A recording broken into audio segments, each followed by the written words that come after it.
Y hablando sobre el sistema educativo, me gustaría empezar a hablar un poco más sobre algunas de las cosas que se hacen o se dejan de hacer en estos centros. Y es que, bueno, como te he comentado antes, yo he venido en metro aquí a las 9 de la mañana, Sí. bueno, estaba todo el mundo con el teléfono, he visto a un señor mayor, digo, pues voy a hablar con él un poco sobre él, o sea, sobre la entrevista con él para ver qué opina él. Entonces hemos empezado a hablar un poco sobre la sexualidad.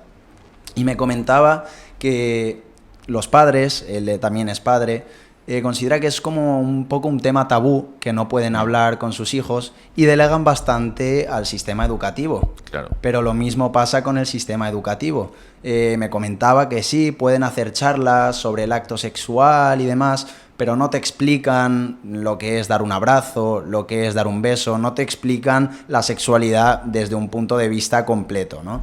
Entonces aquí surge un problema. Y de hecho el doctor Gil es un referente nacional en esto, que es sobre la adicción a la pornografía. Y es que si ni los padres ni el sistema educativo te explican sobre la sexualidad, pues el chaval de algún sitio tiene que aprender. Y la pornografía en este caso suele ser quien tome estos papeles. ¿Podrías explicarnos un poco cómo afecta el uso de la pornografía a los jóvenes? Y en el caso de, bueno, tú has estado trabajando en un colegio, ¿cómo se aborda la sexualidad en los centros? Vamos a ver, voy a decir una cosa que puede sonar políticamente incorrecto, pero que creo que es lanzar una voz y romper una lanza por quién educa. No educa el Estado, educan las familias. Entonces, son las familias, con lo cual son los progenitores, son los padres, los que tienen que tomar ese relevo, o tienen que, porque al final una de las cosas que yo suelo decir es, ¿dónde empieza la educación de los hijos? Pues desde el momento en el que una familia decide tener un hijo. A partir de ese momento ya, porque ya tienes sueños, ya tienes ideas de cómo lo vas a hacer, qué vas a hacer, ¿no? Claro, si las familias, los padres, las personas tienen hijos y delegan a lo que venga, es decir, a lo que venga es, a lo que venga en la ley, a lo que venga en la persona que quieras explicar lo que les quiera explicar, a lo que venga en lo que las editoriales demarquen, a la manera en la que se explique las cosas. Entonces, todo eso, o a la persona que explica la asignatura, o porque se contrata a una asociación para dar una sesión formativa a los niños sobre temas. Yo, desde luego, en mi caso, a mí me gusta educar en mi familia sobre temas tan íntimos como es la sexualidad, pero no la sexualidad solo, es decir, la sexualidad es una partecita muy pequeña de la educación de una persona, porque también está la afectividad, ¿vale? Está la personalidad, está el desarrollo del carácter, está la educación, el respeto, los valores, ¿no? Entonces, claro, a esta cuestión que me planteabas, ¿no? ¿Cómo está incidiendo en la sexualidad, en la educación, la irrupción masiva, ¿no? de la pornografía? Pues claramente está siendo, está arrasando en las cabecitas de los chavales, está arrasando en las cabecitas de las familias. Hay muchos padres que piensan que sus hijos no consumen pornografía. Estamos hablando de un porcentaje altísimo, un 93% de los adolescentes ha consumido o ha visto o ha tenido algún contacto con la pornografía. Entonces, hay uno de los mitos de la pornografía, es mi hijo no ve pornografía. Bueno, pues eso no es así, caballero, señora, no es así. Su hijo consume pornografía, ha visto alguna vez pornografía. Que haya visto pornografía no quiere decir que tenga adicción a la pornografía, ¿vale?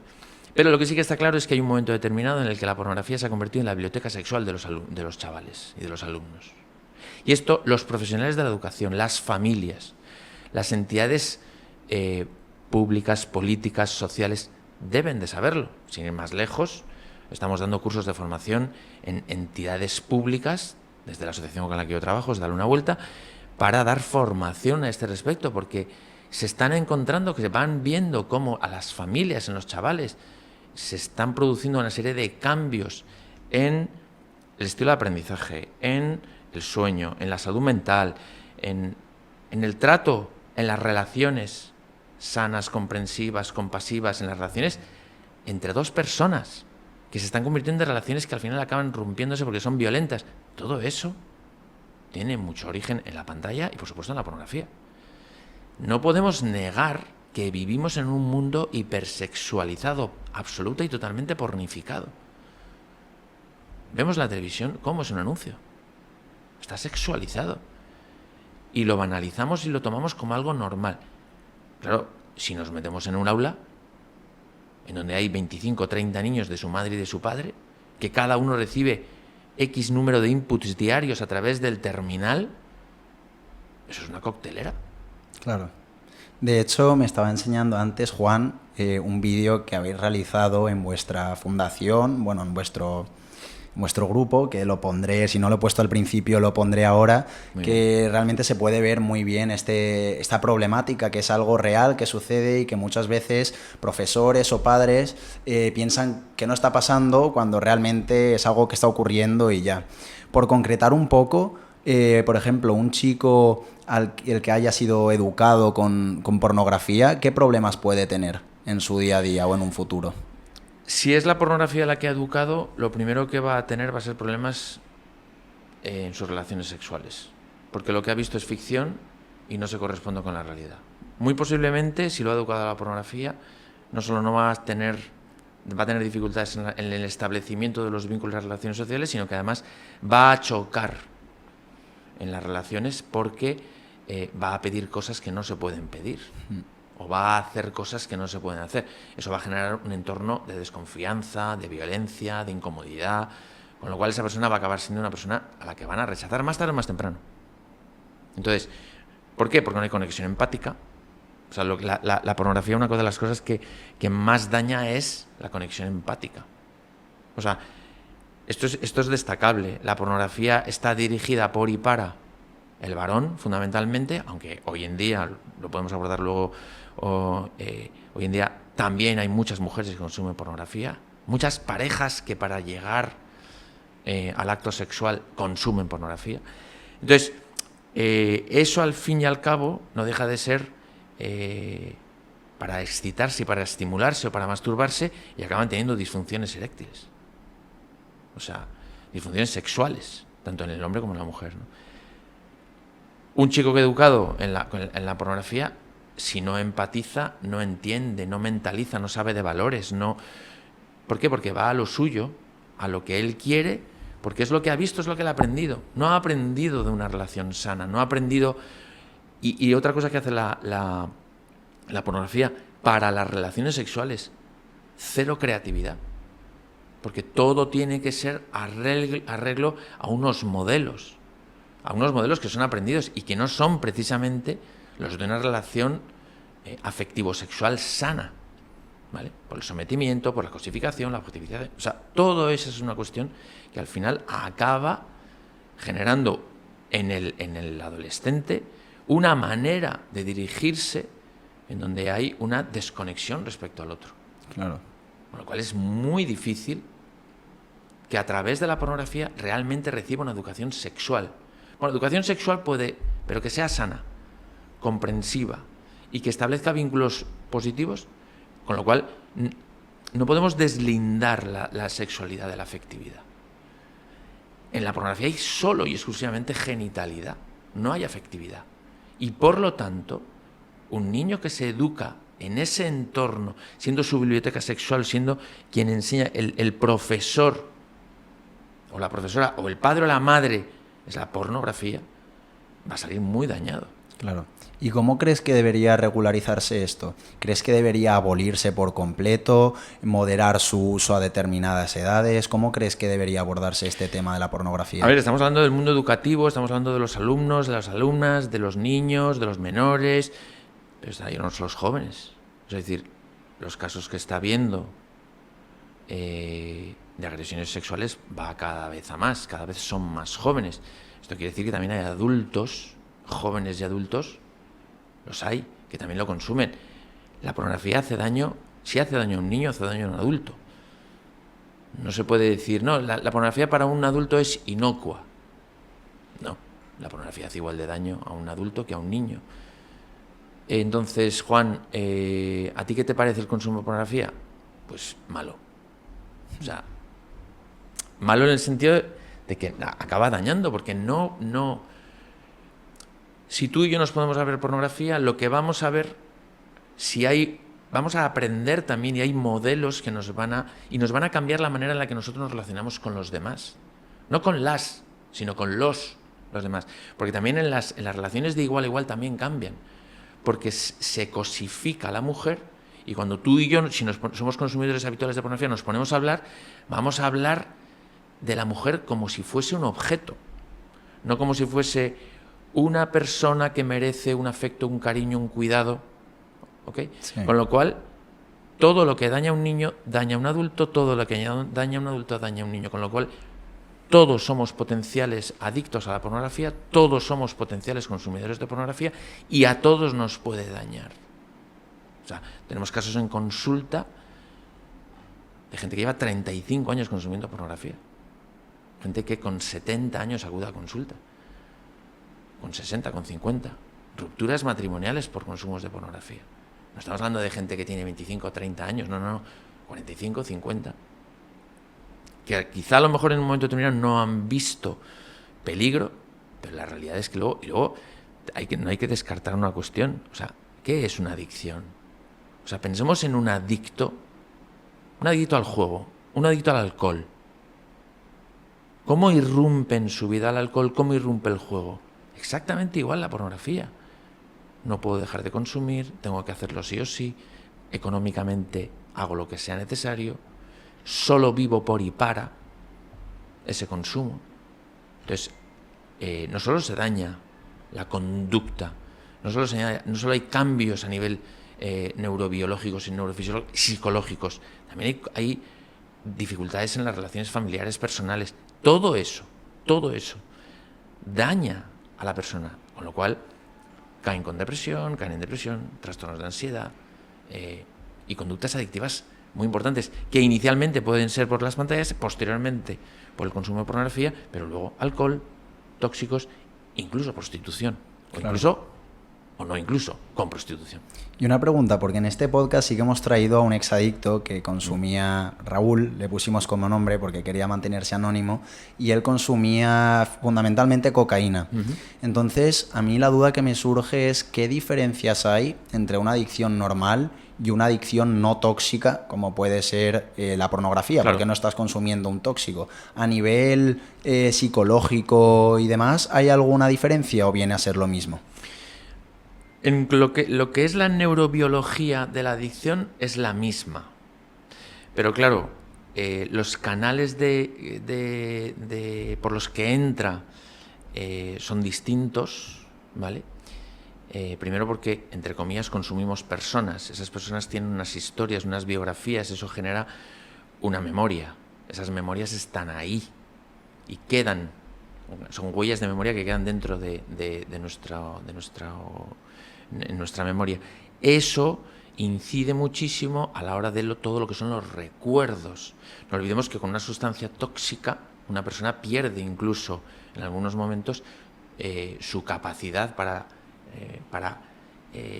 dirigirse a sí mismo.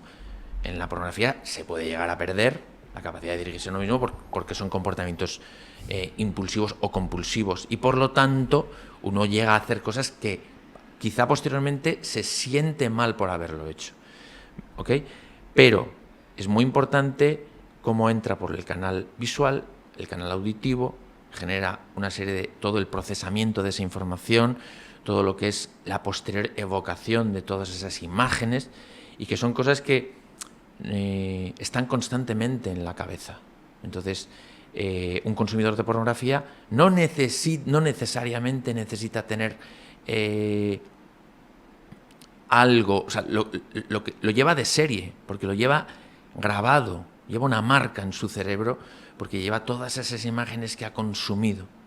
Y por lo tanto, no es voy a comprar consumo, no, es que lo llevo siempre. Claro. Y ese lo llevo siempre y constantemente puede ser simplemente porque voy por la calle y veo a una persona y eso me suscita, me licita, me estimula una serie de imágenes que yo tengo en la cabeza, en mi memoria. Eso es arrasador. Recuerdo un paciente que me decía, no puedo ir por la calle porque cuando voy por la calle veo a las mujeres desnudas. Claro, bueno, eso no pasa con la cocaína, o vas hasta arriba de cocaína o no ves, ¿no?, ciertas cosas. Es decir, en este caso, esta persona, o sea, no podía salir a la calle. Es decir, por eso digo que estamos hablando de adicción. Ya. adicción trastoca totalmente toda la vida de la persona. Yo lo que estuve hablando con Raúl, con este chico, fue justamente de esto, porque yo decía, bueno, un adicto a la cocaína pues tiene que ir a comprar cocaína o tiene que salir de fiesta, tiene que ir a algún lugar, pero un adicto a lo mejor a las pantallas o a la pornografía lo tiene siempre encima de sí mismo. Claro, es el apéndice, ¿no? La pantalla claro. Es el apéndice, pero no solo porque tengas el apéndice, ¿no? Sino porque además todo lo que tú vas viendo, todo está procesado. Y todo eso hace que la persona lo tenga no a un solo clic, sino a un solo pensamiento, un estímulo sencillo claro. Que vea por la calle, sin tener el terminal, le puede evocar y le puede suscitar, le puede estimular y le puede excitar. Por lo tanto, no tienes que salir de fiesta, tienes que ir a la calle. Claro. Y, por ejemplo, ¿tratas también a pacientes adictos a pantallas o a redes sociales o únicamente a pornografía? No, a ver, yo siempre suelo decir que todo consumo de pornografía habitualmente viene precedido por un consumo de pantalla. Ese consumo de pantalla desmesurado, impulsivo o compulsivo hace a qué somos adictos. No es que seas adicto a la pantalla, sino que eres adicto al contenido claro, que ves. Al uso que haces de ella, claro. Todas las redes sociales que existen hoy en día, a las cuales podemos acceder, que además están perfectamente preparadas para que generaros adicción. O sea, hoy en día no hay nadie que se salve de ser adicto de alguna u otra forma a alguna de las redes sociales, a menos que no tenga. A la pantalla, porque tiramos de pantalla constantemente. O sea, ¿no sabemos una cosa? Pues vamos a San Google, ¿no? Entonces, o si no, vamos a la IA, ¿no? Como lo he bautizado yo, o San Google o San Yago, la inteligencia artificial generativa, ¿no? Bueno, pues ahí está la IAG, lo he dicho San Yago, ¿no? Porque lo que dice la IA, lo que dice Google es, o cualquier otro buscador, me da igual, es lo que es, ¿no? Y es como, eso es, casi lo damos como por válido y que todo es así y es verdadero. No tenemos ningún pensamiento crítico para eso. Entonces, refiriéndonos a esto, todos tenemos algún tipo. Nadie, o sea, yo reto a los oyentes, ¿no? A que sean capaces de estar 24 horas sin consultar ni una sola vez una sola pantalla. Claro. Las personas van a empezar a tener el síndrome de la abstinencia, porque quiero ver la hora, voy a la pantalla. Me quiero distraer, voy a la pantalla. O sea, quiero olvidarme un tema, voy a la pantalla. Estoy súper contento, voy a la pantalla. Has tocado aquí un tema muy interesante. Quiero distraerme, voy a la pantalla. Claro. ¿Cómo nos afecta a lo mejor estar esperando en la cola del supermercado y el no saber aburrirnos? El mirar el teléfono o el estar en un transporte público y mirar el teléfono. ¿Qué repercusiones tiene el no aburrirse y siempre tener esa distracción? Mira, hemos hablado también del tema educativo, ¿no? De cómo los niños, los padres y tal. Hay dos cosas que los padres tenemos por delante como un reto. Y como adultos también nosotros lo tenemos porque tenemos que reeducarnos en este mundo digital generativo, ¿no? Y es aprender a frustrarnos, eso es lo primero, tenemos que aprender a frustrarnos y aprender a aburrirnos. Si no aprendes a frustrarte, difícilmente te vas a aburrir, porque el aburrimiento es una mini frustración. Claro, si cada vez que me quiero distraer tiro de pantalla, entonces, ¿cómo vas a aprender a aburrirte? Claro. Aburrirse significa que soy capaz de estar conmigo mismo sin hacer aquello que tengo esas ganas de tener que hacer. Eso es una manera de aburrirse, ¿vale? Pero aburrirse es aprender a esperar, efectivamente, como dices, ¿no? En una cola, sí. O sea, la gente coge y automáticamente, tú decías, ni uno solo está sin pantallas, ¿no? El otro día yo mismo estaba en la consulta, entro en la sala de espera, todo el mundo estaba con una pantalla. El padre, el hijo, la madre, la otra. ¿No? Había una señora leyendo un libro, y entonces me acerqué y le dije, enhorabuena. Me mira y me dice, ¿por qué? Dice, porque no está con una pantalla. Y lo hice saber así al resto de personas, podía haber 15 personas, porque me parecía que era algo súper llamativo. Claro. Esto nos está pasando, entonces vivimos constantemente pegados a esa pantalla. Entonces, claro, cuando nos viene una contrariedad, cuando nos quedamos sin batería, cuando nos quedamos sin wifi, bueno, hoy lo de quedar sin wifi no hay ningún problema porque tiras de datos, ¿no? Pero no sabemos desconectar. Esa no desconexión es adicción, ¿por qué? Porque hay un craving, hay un síndrome de abstinencia. Entonces, no se sabe desconectar, no sabes aburrirte y con lo cual no sabes ocupar tu tiempo de otra manera que no sea o trabajando o con la pantalla. Y otra cosa que las empresas tecnológicas han hecho muy bien es el hecho de poder idealizar tu vida en las redes sociales y estar constantemente comparándote con el resto. ¿Cómo afecta esto en el día a día? Porque estoy seguro de que esto promueve la toxicidad, tener mucho más estrés y demás, y esto indudablemente va a generar también más enfermedades mentales, que es la pregunta que hemos lanzado general. ¿Podrías explicarnos un poco cómo afecta? Sobre todo me interesa a los más jóvenes, Sí. porque son aquellos que no han formado su cerebro, como por ejemplo la corteza prefrontal, que es aquella que te permite razonar, tener más templanza. Pues ¿cómo afecta a estos pacientes o a estas personas que no están desarrollados? O sea, la influencia que tiene, como bien dices, el uso de pantallas o el consumo de pantallas es en un cerebro adolescente que no está del todo formado. Si irrumpe la pantalla, se frena ese desarrollo cerebral. Así por de pronto, ya, frenazo. ¿Vale? Esto está también demostrado con el cannabis, o sea, quiere decir que frena de alguna manera y genera cambios a nivel de neurofisiología del cerebro. También se sabe que a nivel de estructura cerebral. Con lo cual, ese cerebro que no está del todo maduro, hay un elemento que está frenando ese desarrollo y por lo tanto es un cerebro inmaduro.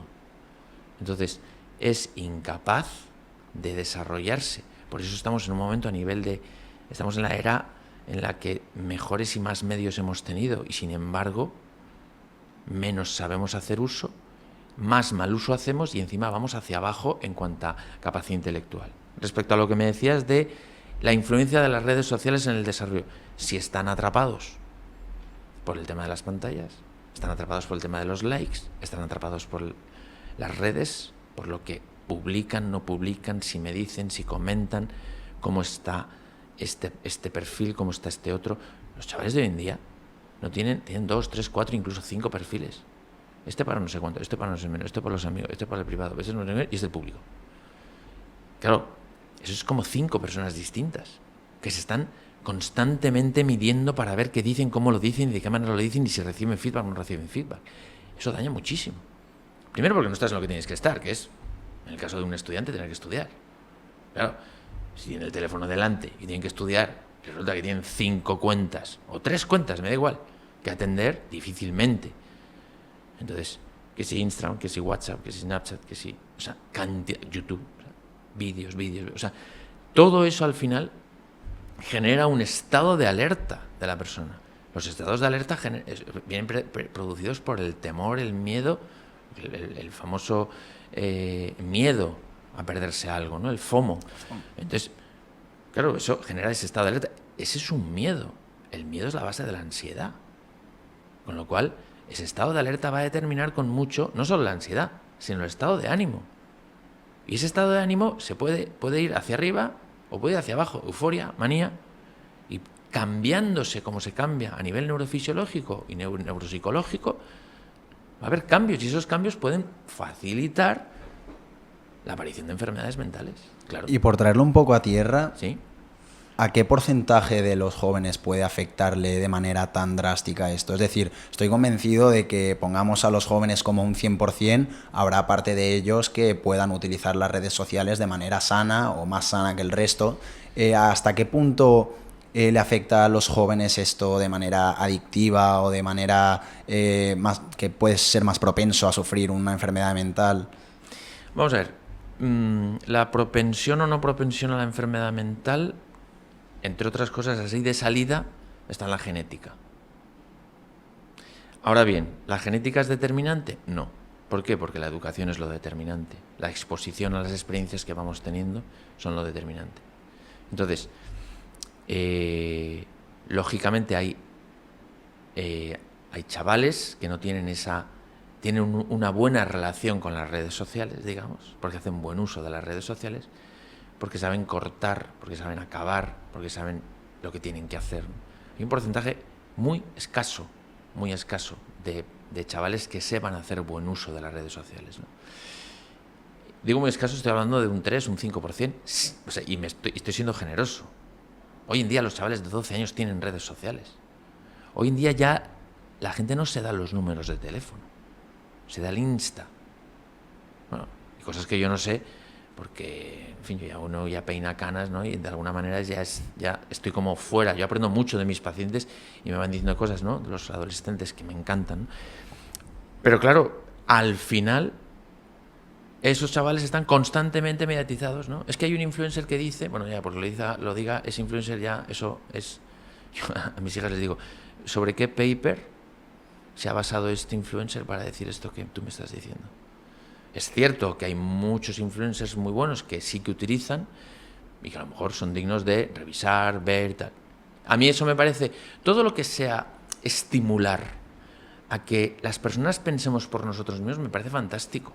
Yo creo que eso es lo bueno. Pero estar constantemente con crítica, con meme, con comparación, al final eso genera un clima interior de las personas que no favorece la autonomía propia, sino la dependencia, la comparación, como decías tú, ¿no? Y antes de cambiar de tema, me gustaría preguntarte una cosa que no te he preguntado antes. Desde el punto de vista social, ya viene a ser los padres o el sistema educativo, ¿cómo podría tratarse de una manera más sana el punto de la sexualidad? ¿Cómo se podría educar mejor a los jóvenes? A ver, hay cierta controversia sobre quién y cómo se deben de educar la sexualidad. O sea, yo creo que la sexualidad se educa a partir del momento en el que existan modelos adecuados. A nivel social tienen que existir modelos. ¿Qué es lo social? Lo que vemos por la calle, lo que vemos en la televisión, lo que vemos en las redes. Eso diríamos que es lo social. Lo social en otro escalón es los eventos a los cuales los jóvenes van. ¿Cuáles son los modelos de nuestros jóvenes de hoy en día? O sea, ¿cuál es el modelo que se le traslada a un chaval de 15 años en un festival que dura 3 días, en donde no hay ningún tipo de control, pero tiene autorización de los padres? Digo 15 y digo 18, ¿eh? O sea, quiere decir, porque tan descerebrado puede estar uno de 15 como uno de 18, incluso uno de 40. O sea, quiere decir que los vemos también. Entonces, ¿cuáles son los modelos educativos? ¿Cuáles son los modelos que tienen nuestros jóvenes? En otro orden, hemos dicho, a nivel social, a nivel de publicidad, a nivel de medios de comunicación social, redes, internet, eventos, colegios. Pero, ¿y en las familias? ¿Cuáles son los modelos que los padres trasladamos a nuestros hijos de cómo hacemos las cosas en casa? Claro, si no estamos convencidos de lo que estamos transmitiendo, entonces a los hijos les trasladamos intranquilidad, inseguridad. ¿Y dónde van a ir? A quien más y mejor les escuche. Y puede ser un compañero, o puede ser la IA, o puede ser cualquier portal de internet que me va a enseñar sobre cualquier cosa. Ya no digo sexualidad, digo sobre cualquier cosa, ¿no? Entonces, bueno, al final, para mí el grueso no está tanto... O sea, indudablemente necesitamos, digamos, que exista una estructura desde arriba que nos ayude y nos facilite a los padres. O sea, resulta que tenemos una legislación para que tener una mascota tenemos que hacer un curso o no sé qué tal, o una persona que no hace buen uso del coche tiene que hacer un curso y se le... Entonces, ¿esto qué pasa cuando no se hace un buen uso de Internet? ¿Qué pasa cuando se desmantelan redes enteras? Solo se sabe que se han desmantelado. Pero ¿qué pasa con esas personas? ¿Cómo se reinserta a esas personas? Se les demoniza. Son personas también. Y posiblemente son personas que han sufrido mucho en su vida. Entonces, tenemos que mitigar ese sufrimiento. Y para mitigar ese sufrimiento tenemos que ir desde abajo. Y desde abajo es desde los hijos. Entonces, ¿cómo se preocupa? O sea, no, hay que introducir una asignatura de sexualidad. Sí, pero ¿cuáles son los contenidos? La sexualidad no es lo único. Hay otras muchas cosas, otros valores que desde bien pequeños se pueden